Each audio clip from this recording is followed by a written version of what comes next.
the mid-season finale of Better Call Saul season 6. Dave, we reviewed the first two episodes. I think we both were high on the way the season starts off, and I think Saul as a TV show is just consistently good. I was kind of left wondering though, like, why did we need a mid-season finale? I know Breaking Bad did something similar, but like, Right. did you feel like it was really like necessary? Well, they basically came out and said that it wasn't intentional. It wasn't filmed in this way. It was more of a production related issue where they basically had to release the series in this way, and it just made sense. So I guess that kind of lets them off the hook that this wasn't really the intention of Vince Gilligan when he's making the series, and I think I think I think part of that is due to the health issues that happened with Bob Odenkirk, where the series basically had to Yeah. stop. I think that's part of it, and I guess what that would tell us is that the subsequent 6 episodes that will come back starting July 11th, they're just not finished. I think that's Mm. what we're being told by this. So yeah, it didn't need a mid-season finale. It's not something that I necessarily wanted, even though, like you said, I think Breaking Bad actually did it pretty effectively.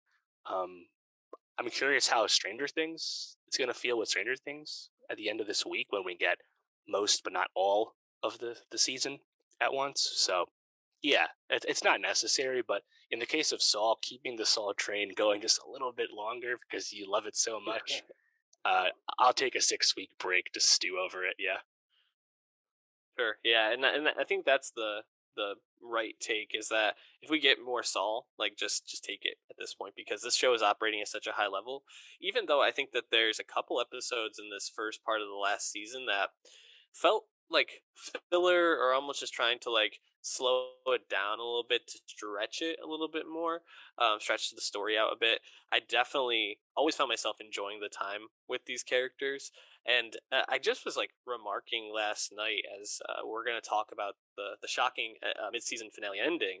I just kind of found myself like reflecting on where the show started and where it came to and where it's like ended up being. You know, it really yeah, was in those earlier seasons very methodical, very much had that experience of Jimmy McGill in the early stages of becoming a lawyer, pushing right. paper, Doc literally delivering review. the mail. Yes, and it was very much like interested in those details, and now certainly like it still cares about those details, and I think the show is incredibly meticulous still. Mhm. It's just kind of gotten to like that Breaking Bad level where like crazy shit is happening. You know, Yeah, it's yeah, pretty nuts now. yeah. I think having seen this full set of this first half of the final season, it honestly is a lot of really awesome payoff for all the early Saw stuff you just mentioned. Specifically, Kim and Jimmy's scheme, grand plan to ruin Howard. Because all of that is funded on what came before the core of Saul, before Saul got increasingly closer to the cartel plots, which of course would bring us right into Breaking Bad. So the way that they've Gilligan and Gould have brought the Better Call Saul and Breaking Bad worlds together on Better Call Saul continues to impress me. You can go on Reddit and see what people think. I think when once we learned that Howard was hiring a PI, I think everyone's like, "Oh, is Howard going to ruin Kim's career? Is that what's going Yeah. to happen to Kim?"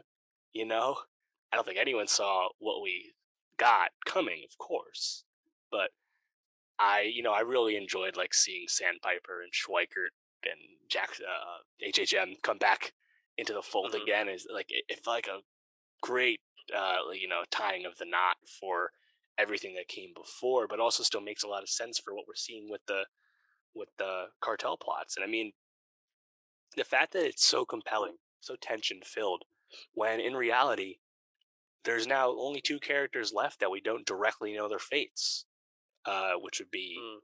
Lalo and Kim. So, in a sense, you'd think that would answer questions and alleviate tension, but it does anything but because we're so invested in Kim. And earlier in the season, we got one of those answers, which was what's up with Nacho? What's going to happen to him? And I think it went the only way it really could but it was still incredibly compelling watching him try and survive as long as he could, and then having this honestly heartbreaking final call to his oblivious father, but then Yeah. getting to go out on his own terms the way he does. Um, I thought Michael Mando was awesome Hmm. in that final episode. So uh, now we're still left with what's up with Lalo, what's going to happen to Kim, and we expect to finally find out what happens in the present timeline with Jimmy now as Gene, in the black and white scenes. So there's still so much like plot you want to learn about, but for what we got so far, I thought it was really effective at tying off some loose ends in compelling ways. Yeah, I completely agree on the nacho point and on the point about Rhea Seahorn's Kim and Tony Dalton's Lalo. Those are characters that starting off. Well, Lalo kind of comes in halfway, but like Nacho, Kim, and Lalo throughout the series have just been, I think, the highlights for me. And obviously, like Odenkirk, Michael Banks, Esposito are all firing on all Mm, cylinders. I think I've really enjoyed seeing like the Mike Gus dynamic in yeah. this season, and like Mhm. where you see them in Breaking Bad, they're such like a united front and kind of like on the same page all the time. Right. And Of here, course. seeing them butt heads and go about things differently and kind of build that trusting relationship, I thought was just really really fun to watch. But yeah, why don't we talk about the ending moment and kind of just Patrick Fabian as Howard in general, Yeah. who I think is just like dynamite in this whole like the whole series, but really this season, I think he is just pitch perfect as Howard, as a a character that's increasingly become more complicated. You kind of see him as very one dimensional, cold, calculated lawyer who's just like dedicated to almost like machine like Mm. in the way he goes about his work, and the way he makes decisions, and how his relationship with Chuck, draws the ire of Jimmy and kind of leads Jimmy to uh, focus some of his negative behaviors on him. But where that like that final scene with Howard, where he's just undressing them and Lalo comes in. I mean, that was just like a holy shit moment.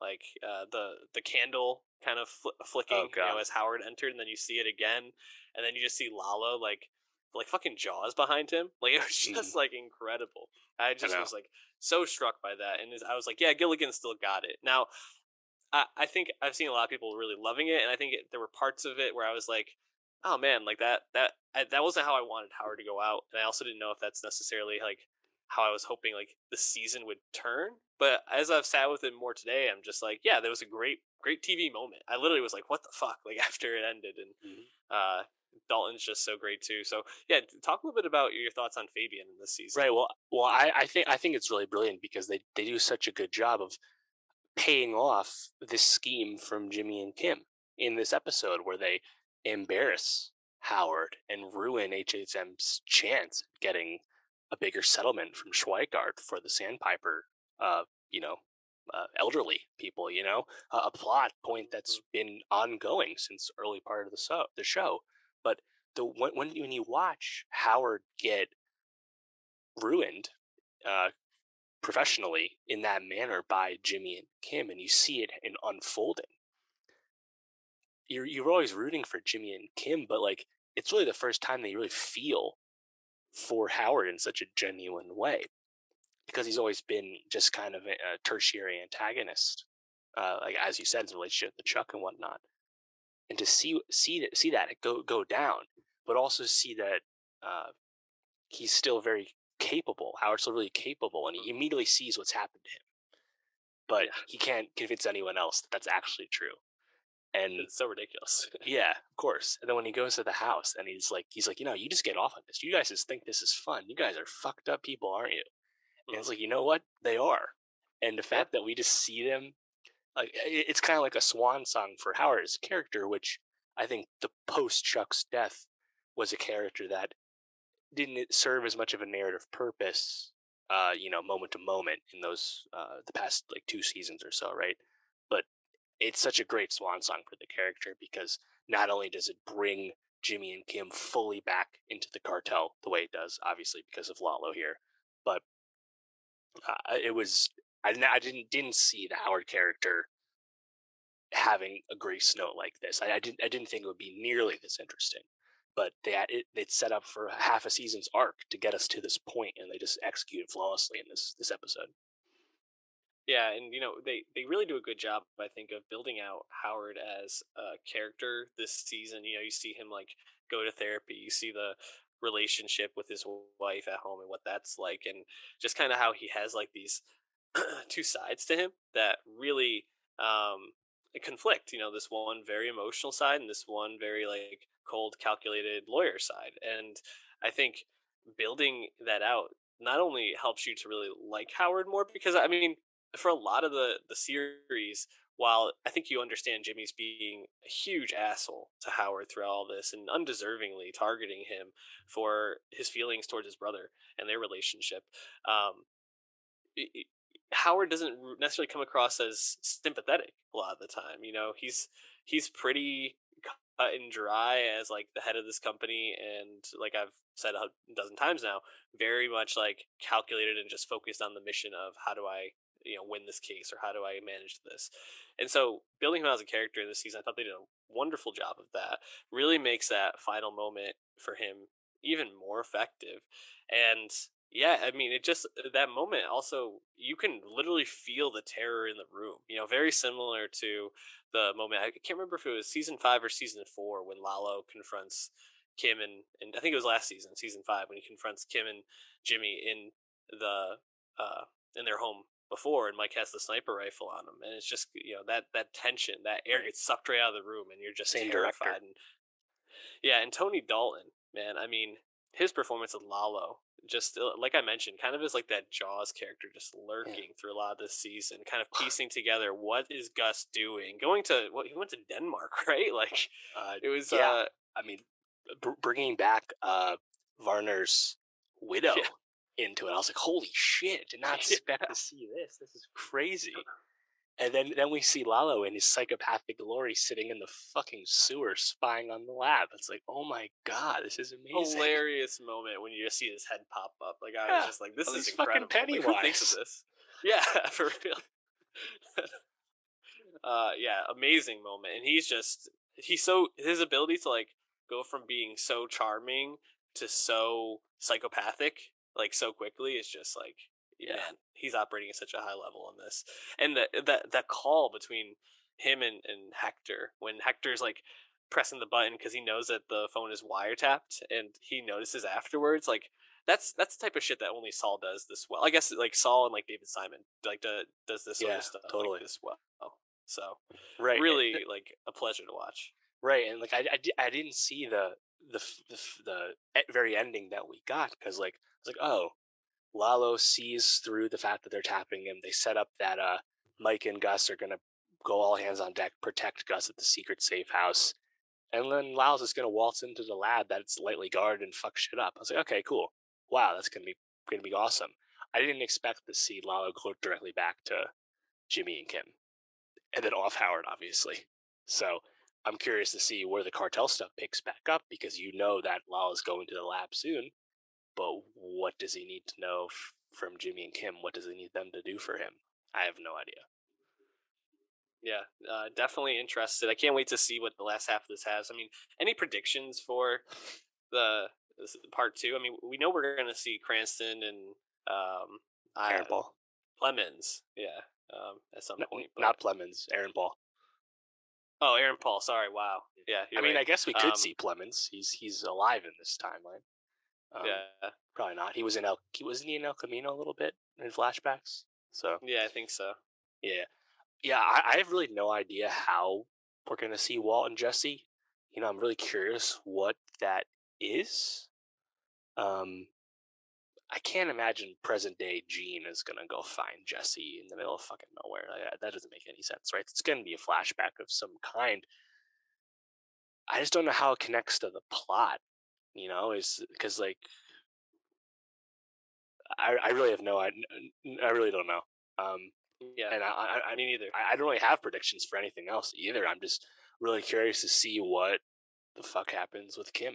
Lalo. We know that Lalo isn't going to succeed because Don Eladio and Gus Fring and Mike Ehrmantraut, they're all alive and in their power in Breaking Bad. So we Yeah, know that Lalo isn't going to win, but he's going to do something big, and I want to know what that mhm. is. Yeah, I'm definitely interested in that. I want you to plant your flag. Does Kim survive the series? Yeah, I saw some people saying that maybe she does survive and like is off on her own in present day, and then they reconnect. I don't think it's gonna be that happy. I think something bad happens. I don't know how. Yeah, I think she's gone. I I have think she's toast.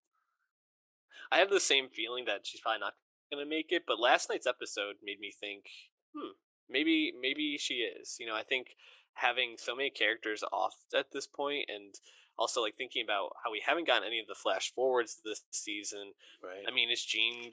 It feels like there has to be some sort of like redemption arc for Gene. It can't just be like he's this disgraced Cinnabon worker now. I don't know. Feels like there has to be something more to it, but we'll see. I mean, maybe he goes to find Jesse Plemons. Or sorry, Jesse Plemons. Jesse is his name in the show. I'm Jesse getting so Pinkman. confused. Aaron Paul. Jesse Pinkman, yeah. Maybe he goes to find Aaron Paul, but like that'd be so random. Like, just gonna go hang out with this guy who I had Gosh. like I don't know 3 hours of interaction with in total. I don't know. It's strange. So Yeah. we'll see where it ends, but you gotta watch Saul, man. It's so good. Yeah. It'll be good, whatever it is. I have no doubt.